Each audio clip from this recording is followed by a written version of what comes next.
தேவஹூதி மகனை பார்த்து பார்த்து பூரிச்சு போறா. அந்த பிரம்மமே தன்னுடைய மகனா வந்திருக்கு, சாட்சாத் மகாவிஷ்ணுவே தனக்கு பிள்ளையா பிறந்திருக்கான் அப்படிங்கிற சந்தோஷத்திலயும் மிதந்துட்டு இருக்கா. ஒரு ஞானிக்கு தான் இன்னொரு ஞானியோட நிலை புரியும்.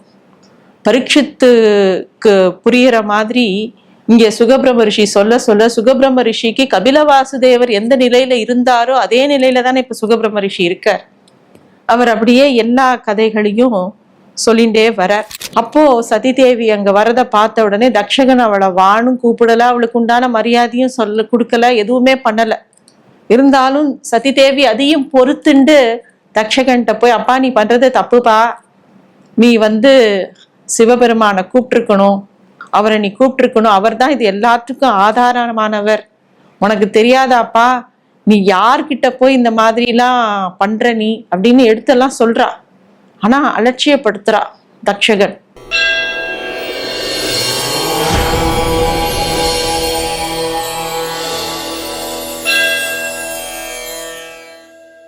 தெய்வ தமிழ் டிவி நேயர்களுக்கு வணக்கம்.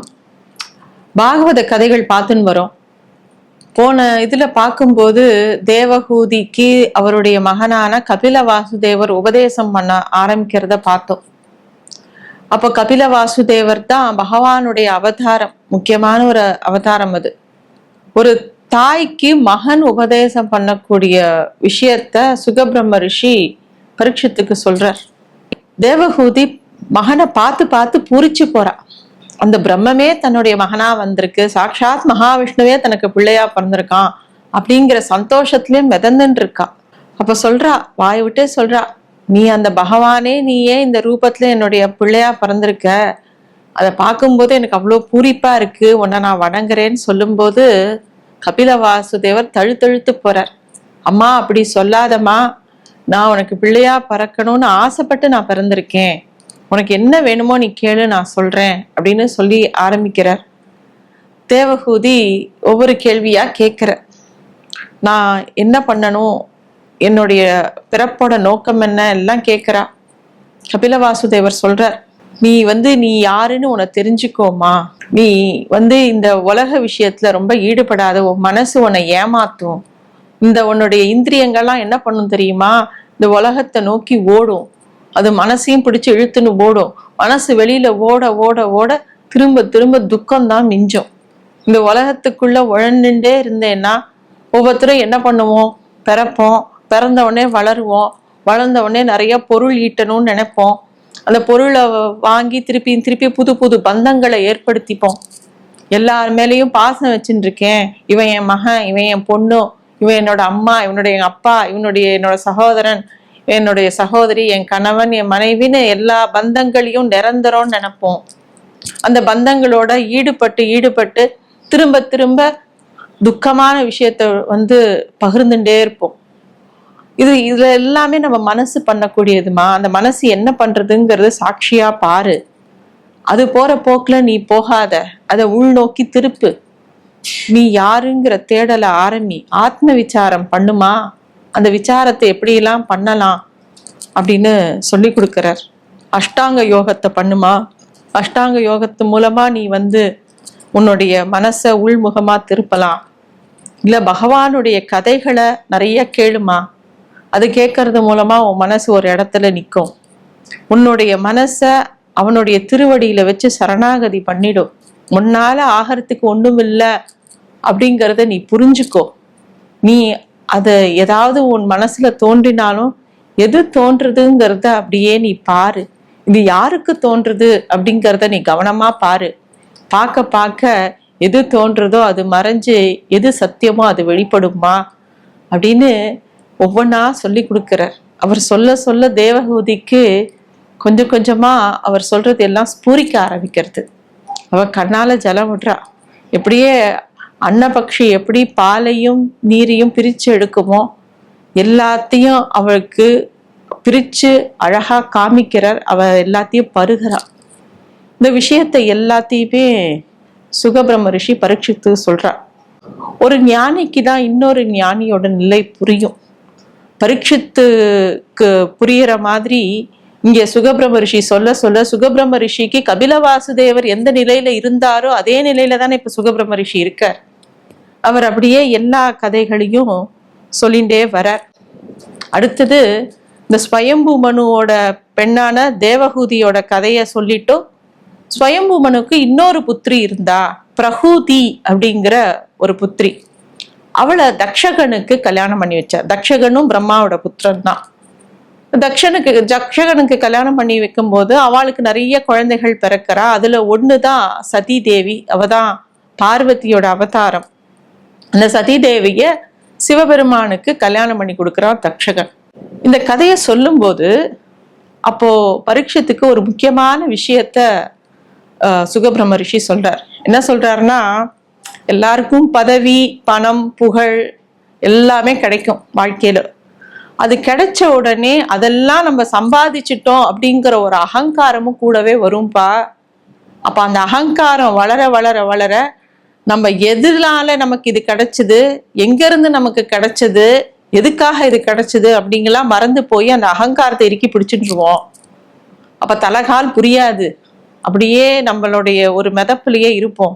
அந்த மாதிரி ஒரு நிலையில தக்ஷகன் இருந்தான். தன்னுடைய மகளை சிவபெருமானுக்கு கல்யாணம் பண்ணி கொடுத்த உடனே தான் யாரு, தான் எப்பேற்பட்ட இடத்துல பெண்ணை கொடுத்துருக்கோம், தான் என் பிரம்மாவோட பிள்ளை, தனக்கிட்ட எவ்வளோ பெரிய ராஜ்யம் இருக்கு, இந்த மாதிரி அவனுக்குள்ள ஒரு பெரிய அகங்காரம் துளிர் விட்டு எழுந்தது. தக்ஷகன் ஒரு மகா யாகம் பண்ணணும்னு முடிவெடுத்தான். ஆனா அந்த யாகத்துக்கு சிவபெருமானுக்கோ தன்னுடைய மகளான சதி தேவிக்கோ முறையான அழைப்பு விடுக்கவே இல்லை. அந்த யாகத்தை தானே பண்ண போறோம், அவனுக்குள்ள தான் அப்படிங்கிற அகங்காரம் துளிர் விட்டு எழுந்து அது விசுரூபா எடுத்து இருந்தது. தான் தான் தான் அவனுக்குள்ள ஒரு எண்ணம் வந்துட்டே இருந்தது. என்ன பண்ணினானா, என்ன பண்ண போறோம், யாகம் பண்ணினா அந்தந்த தேவர்கள் அவளோட ஆவிர் விவாகத்தை வாங்கிக்க போறா, இதுல சிவபெருமான் எதுக்கு கூப்பிட்டுட்டு அப்படிங்கிற ஒரு எரிச்சல் அவனுக்குள்ள இருந்தது. இந்த தேவர்கள் இந்த ஆவிர்வாகத்தை வாங்கிக்க கூடிய சக்தியும் அது மூலமா ஒரு அனுகிரகம் பண்ணக்கூடிய சக்தியும் கொடுக்கறதே சிவபெருமான் தான் அப்படிங்கிற அறிவே இல்லாம தக்ஷகன் ஆணவத்துல இருந்தான். இந்த விஷயத்த கேள்விப்பட்ட சதி தேவிக்கு மனசு ரொம்ப வருத்தமா இருந்தது. தன்னுடைய தந்தை பண்ணக்கூடிய தவற எப்படி எடுத்து சொல்றதுன்னு கவலைப்பட்டா. சிவபெருமான்கிட்ட தான் அந்த யாகத்துக்கு போறதுக்காக ஆசைப்படுறத சொன்னான். ஆனா சிவபெருமானும் நீ போகாத அப்படின்னு அவரை தடுத்து நிறுத்தினர். இருந்தாலும் தன் தந்தை பண்ணின தவற சுட்டி காட்டணும் அப்படிங்கிற ஒரே காரணத்துக்காக அவ கிளம்பி அந்த யாகம் நடக்கக்கூடிய இடத்துக்கு வரா. யாகம் அங்க பிரமாதமா நடக்கிறது. எல்லா தேவர்களும் வரா. ஒவ்வொருத்தரோட மந்திரங்களை சொல்லும் போது அந்தந்த தேவர்கள் அவளுடைய பிரசாதத்தை ஸ்வீகரிச்சுக்கிறா, அவளுடைய ஆவிர்பாவத்தை எடுத்துக்கிறா. அப்போ சதி தேவி அங்க வரத பார்த்த உடனே தக்ஷகன் அவளை வானும் கூப்பிடல, அவளுக்கு உண்டான மரியாதையும் சொல்ல கொடுக்கல, எதுவுமே பண்ணல. இருந்தாலும் சதி தேவி அதையும் பொறுத்துண்டு தக்ஷகன்ட்ட போய், அப்பா நீ பண்றது தப்புப்பா, நீ சிவபெருமானை கூப்பிட்டுருக்கணும், அவரை நீ கூப்பிட்டுருக்கணும், அவர் தான் இது எல்லாத்துக்கும் ஆதாரமானவர், உனக்கு தெரியாதாப்பா, நீ யார்கிட்ட போய் இந்த மாதிரிலாம் பண்ற நீ அப்படின்னு எடுத்தெல்லாம் சொல்றா. ஆனா அலட்சியப்படுத்துறா. தக்ஷகன் பதிலே சொல்லல. அந்த இடத்துல சதி தேவி ஓரமா உட்காந்துக்கிறா. அவ சொல்றா, அவர் என்னை நம்ம மகாவிஷ்ணுவோட ராமநாமத்தை ஜபிப்போம், நீ அங்க போகாதுன்னு சொன்னார், அதை மீறி நான் இங்க வந்தேன், ஆனா நான் எவ்வளவு எடுத்து சொன்னாலும் நீ அதை கேட்க மாட்டேங்கிற இல்லையா அப்படின்னு சொல்லிட்டு கோவத்தோட அதே இடத்துல உட்கார்ந்து தபஸ் பண்றா. எந்த அக்னி அங்க வளர்ந்துட்டு இருந்ததோ அதே அக்னியை தனக்குள்ள உருவாக்குறா. அந்த அக்னியானது அவளை அப்படியே எரிக்கிறது. அவ அந்த தவ வலிமையிலேயே அப்படியே அந்த இடத்துல பஸ்பமாயி போறா. அப்படியே தன்னோட தவத்து மூலமா தவ அக்னிக்குள்ள கரைஞ்சு போறாவோ. இது எல்லாம் நடக்கிறது. இது நடக்கும்போது சிவபெருமான் கோபப்படுறார். அந்த இடத்துக்கு வர்றார். அவருடைய முக்கண்ல 3வது கண் திறக்கிறது. அதுல இருந்து வீரபத்ரர் கிளம்பி அந்த யாக குண்டத்துல இருக்கிறவா எல்லாரையும் வதம் பண்ண ஆரம்பிக்கிறார். தக்ஷகன் நின்று இருக்கான். தக்ஷகனோட கழுத்தை வெட்ட அந்த உடம்பு அப்படியே துடிச்சுட்டு இருக்கு. எல்லாரும் போய் சிவபெருமானோட காலை பிடிக்கிறா.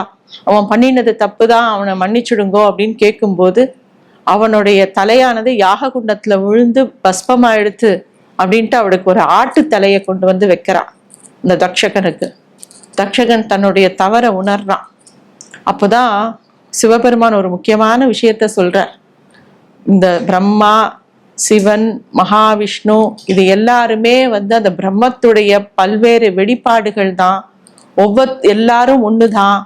அது தெரிஞ்சிக்காம எதை தெரிஞ்சுக்கணுமோ, எதோட மூலம் உனக்கு தெரியணுமோ அது தெரியாம உன் அகங்காரத்தினால நீ இந்த ஆட்டம் ஆடின, அதுக்குண்டான பலன் தான் இப்ப நீ அனுபவிக்கிறது அப்படின்னு சொல்றார். தக்ஷ பிரஜாபதி தன்னுடைய தப்ப உணர்ந்து மன்னிப்பு கேட்கிறான்.